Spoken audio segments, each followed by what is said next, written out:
Welcome.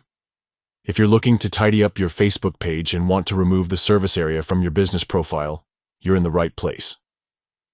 In this video, I'll walk you through the latest steps to delete your service area from your Facebook page using your PC, following the newest update. Let's get started. First, open your preferred browser and head over to Facebook. Make sure you're logged into the account that manages your page. Once you're on the main Facebook homepage, look to the top right corner of your screen. You'll see your profile photo there. Go ahead and click on it. A drop-down menu will appear.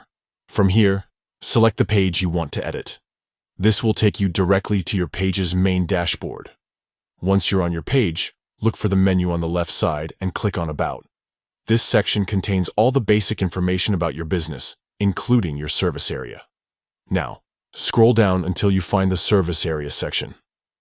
You'll notice a small More icon, usually represented by 3 dots right next to it. Click on this icon to reveal more options. From the options that pop up, select Delete. A prompt will appear asking you to confirm if you really want to remove the service area from your page. Double-check to make sure you're deleting the correct information, then go ahead and confirm your choice. And that's it. You've successfully deleted the service area from your Facebook page. This change will be reflected immediately, and anyone visiting your page will no longer see the service area listed.